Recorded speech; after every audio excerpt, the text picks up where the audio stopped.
C'est passé cette adaptation express parce qu'on a senti que c'était comme si tu étais là depuis très longtemps. En fait. Ouais, certes, c'est vrai que j'avais pas de club depuis pendant un petit moment. Mais bon, j'arrivais quand même à m'entraîner seul. J'étais avec un préparateur physique, donc je gardais la condition.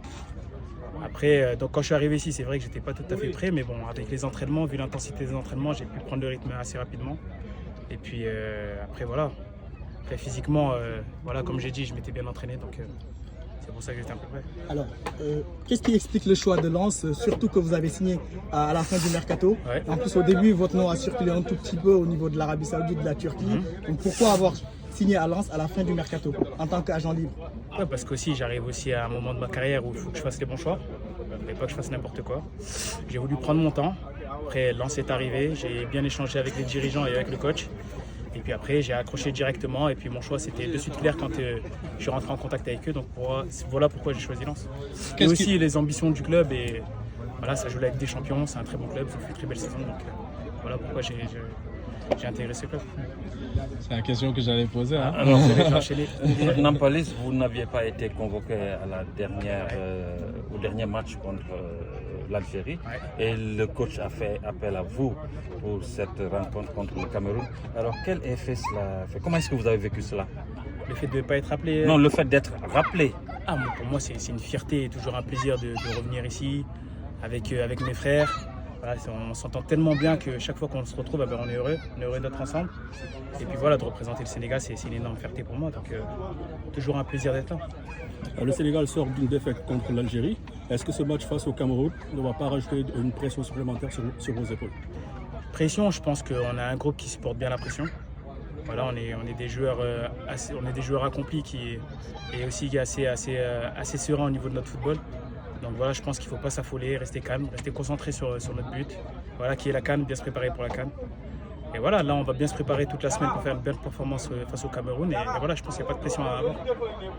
Et comment vous jugez la concurrence au sein du milieu de terrain, sachant que le dernier match, il y a Lamine Camara qui a été appelé et qui a fait de fortes sensations lors de son entrée. Donc comment vous jugez cette concurrence et cette pléthore de joueurs au niveau du milieu de terrain? Comment je la juge? C'est une bénédiction pour l'équipe nationale du Sénégal. Bon, là on a plein de bons joueurs, plein de talents.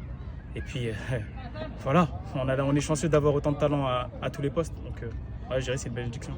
Moi j'ai une question qui concerne un petit peu les binationaux. Vu que vous avez rejoint tardivement peut-être la sélection, avec peut-être quelques calculs derrière. C'est-à-dire les calculs c'est-à-dire vous avez attendu quand même jusqu'à avoir 28-29 ans pour pouvoir... vous parlez de moi votre maturité quoi, pour rejoindre l'équipe. Ouais. Là, on tire sur des joueurs de 18-19 ans qui n'ont pas encore choisi, là, qui ont décidé de continuer avec les équipes de France Espoir. Quel conseil leur donneriez-vous et comment analysez-vous cela? Après, personnellement, on ne peut pas juger leurs raisons. Parce que moi, personnellement, c'était ma mère qui avait du mal, qui ne voulait pas trop, qui préférait que j'attende pour que je prenne la bonne décision. Donc voilà, chacun a ses raisons.